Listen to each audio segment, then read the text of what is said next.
Per l'attività di formazione ed educazione svolta in tutto il mondo, con il contributo alla divulgazione dei valori del vino, espressione della cultura degli uomini e dei territori che lo producono, il premio Masi internazionale per la civiltà del vino viene assegnato all'Istituto dei Masters of Wine. Ritira il premio il presidente Lynn Sheriff.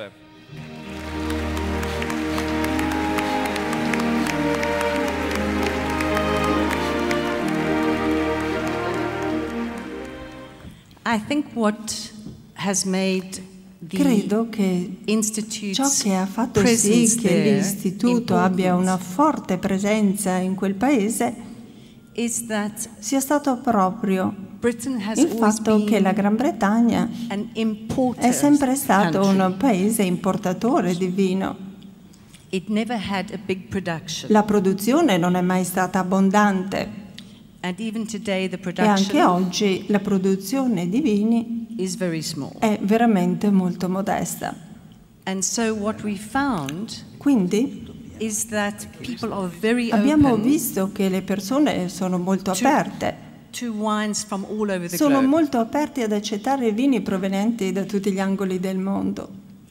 E quindi le persone che si sono occupate del commercio di vini negli anni 50, perché a quegli anni mi riferisco, hanno deciso che avrebbero avuto bisogno di perseguire l'eccellenza anche per quello che riguarda l'istruzione e la cultura del vino. Ecco perché è tutto cominciato lì e per questi motivi. Ho notato che si è parlato dei vini francesi nel video, no? L'ha citato anche lei. Però noi promuoviamo veramente tanto i vini italiani.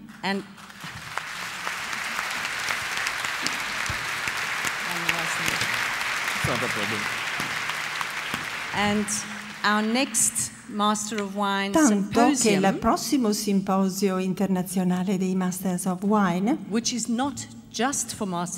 che non è riservato semplicemente ai Masters of Wine, ma è aperto alla partecipazione di tutti, chiunque ovviamente operi nel settore vitivinicolo. Ebbene, questo simposio si terrà in Italia, a Firenze in particolare, nel maggio del 2014. Ed ovviamente tutto il mondo avrà gli occhi puntati sull'Italia e i suoi fantastici vini.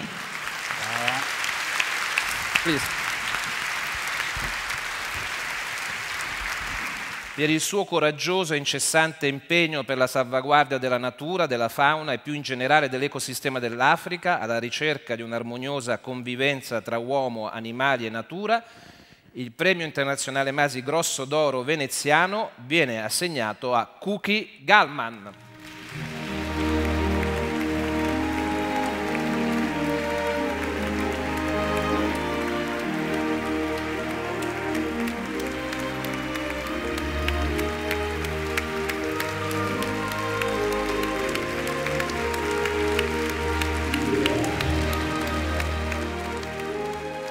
Quello che faccio tutti i giorni della mia vita, avete visto dei piccoli glimpse in questo filmato, è la protezione dell'ambiente.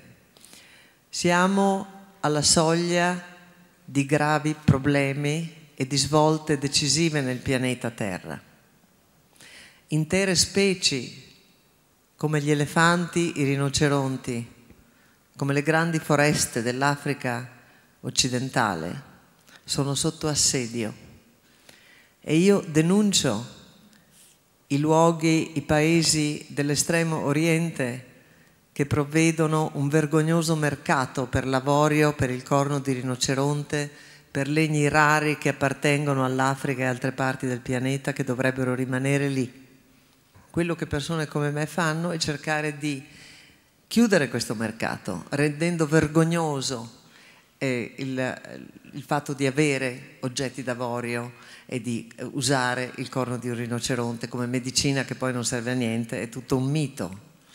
È un lavoro molto difficile, ma è un lavoro anche di media, per cui il media, l'opinione pubblica che è influenzata dalla stampa, dovrebbe rendersi conto che c'è la possibilità al giorno d'oggi di chiudere questo mercato, perché se nessuno compra l'avorio non si ammazzano più gli elefanti. Noi in Kenya lo abbiamo bruciato l'avorio nel 1989 con un gesto di sfida che abbiamo lanciato al mondo in un momento in cui i compratori erano già arrivati lì e stavano contendendosi queste 12 tonnellate, noi le abbiamo bruciate tutte. E il mondo ha reagito anche in modo ostile a questo, perché hanno detto: ma come un paese povero brucia un valore di molti milioni di dollari di avorio? E noi abbiamo detto: l'avorio ha solo un valore se è sull'elefante, non è avorio, è solo un dente, è una parte del corpo di un animale e perciò non deve avere un valore.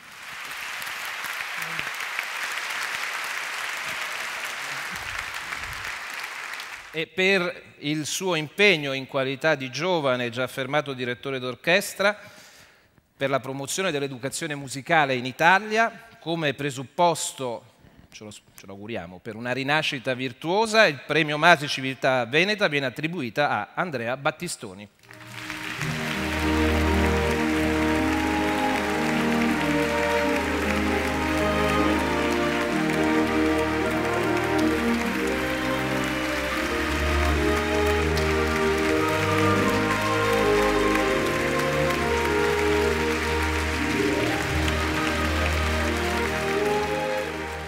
Parliamo un momento del rito, perché forse il rito fa parte anche del problema di quello che stiamo trattando, la crisi di pubblico in fondo nei confronti della musica, chiamiamola classica anche se non è bello.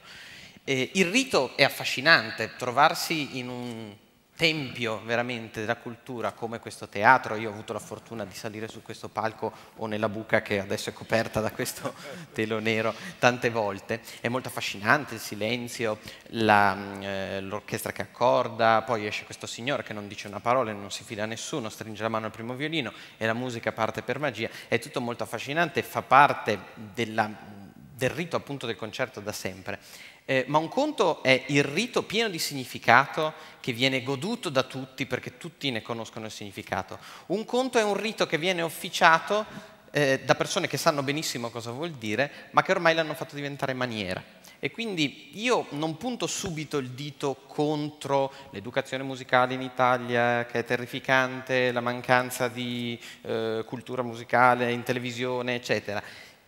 Per primo punto il dito contro di noi, interpreti, che dobbiamo mettere le persone in grado di comprendere cosa stiamo facendo, soprattutto laddove magari un paese, un sistema di istruzione non dà le armi al pubblico. Ed è per questo che a me piace fare questo tipo di incontri, piace parlare della musica che faccio, perché mi rendo conto che spesso si va alla messa del teatro un po' così, da non credenti, da gente che non capisce bene il rito, quando invece c'è un significato profondo dietro tutto quello che facciamo e dietro la minima nota che emettiamo.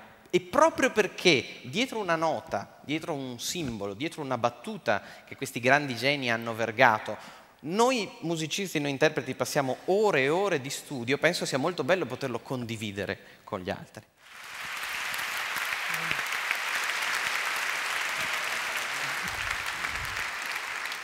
Per aver contribuito in nome del diritto universale delle genti a preservare la propria identità culturale, a salvare la memoria della lingua e della cultura italiana e veneta in Istria, il premio Masi Civiltà Veneta viene assegnato a Giovanni Radossi.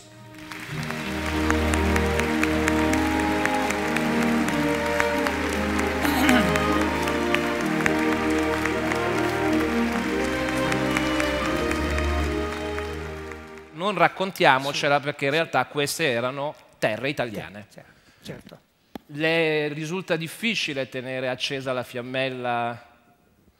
Beh, insomma, difficile non è niente quando uno decide di continuare a fare quello che ha iniziato a fare tanti anni fa. La nostra vicenda di Rimasti è già una scelta difficile, è stata una scelta difficile. Ciò non significa che chi è andato, la stragrande maggioranza, non abbia fatto un'altra altrettanto difficile scelta, drammatica, perché si prolunga nel tempo ancora oggi e crea scompensi nell'animo, nelle emozioni di queste persone, che sono gli amici esuli non soltanto in Italia ma in tutto il mondo. I rimasti sono stati, noi siamo stati nei primi 20 anni completamente isolati. Nei nuovi paesi domiciliari di Croazia e Slovenia, paesi, stati federali della Repubblica di Jugoslavia di allora, eravamo ritenuti su per giù, fascisti, redentisti, cose del genere. In Italia, anche ufficialmente, almeno ufficiosamente, ma anche ufficialmente, piuttosto traditori. Quindi per un ventennio quasi siamo stati isolati. Però il fatto di essere riemersi a un certo momento significa che sotto la cenere qualcosa viveva ancora. Quindi per concludere e rispondere a quanto lei mi diceva, se è difficile, è stato difficile, non è stato facile, rispondo così. E non è facile neanche oggi.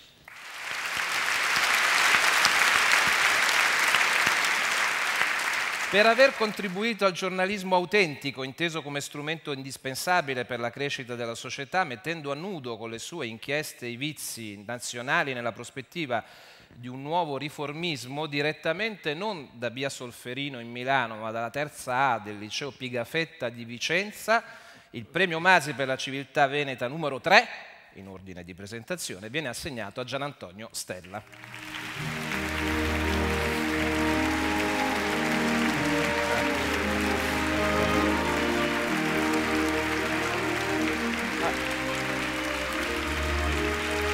Grazie, grazie davvero. Perché nonostante il vostro libro, che era stato comunque anticipato anche da altri scritti che in qualche modo anche prima avevano messo sotto i riflettori i costi della politica, i vizi della casta, il vostro travolgente successo in centinaia di migliaia di copie, siamo qui a riparlare delle stesse cose, degli stessi mali e quasi delle stesse persone? Quasi. Ma io ho fatto lo spreco che anticipava la casta nel 1998, quindi l'ho fatto quasi 10 anni prima di fare la casta e c'era già quasi tutto, cioè la deriva di una certa politica c'era già tutta. Sono cambiati alcuni personaggi, come dice, alcuni, non tanti.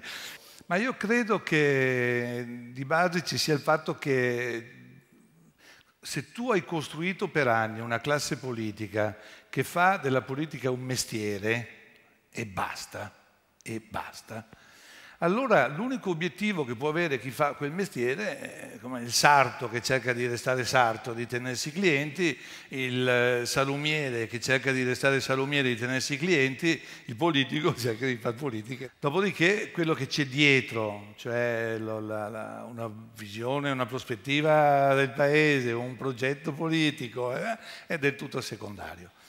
Devo dire che qui si sono accumulati anche vari errori, però quello su tutti penso che sia stato il fatto che ognuno ha pensato che gli altri avessero già pagato. Cioè, siccome già avevano pagato travolti da uno scandalo, gli altri hanno detto noi siamo in salvo. Invece così non è un fiume carsico che ogni tanto viene fuori.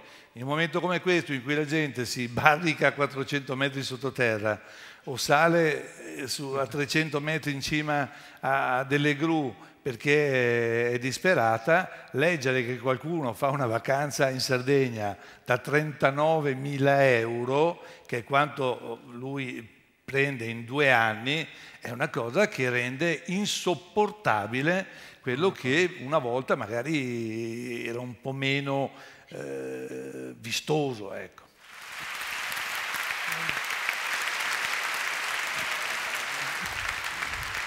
Sto ringraziando tutti coloro che fino adesso, sono le 9:15, hanno affollato questo magnifico teatro filarmonico per la 31esima edizione del Premio Masi.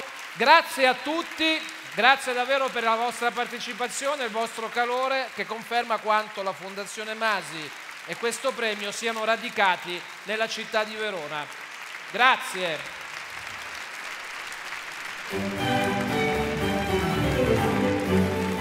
Grazie, arrivederci, buona serata.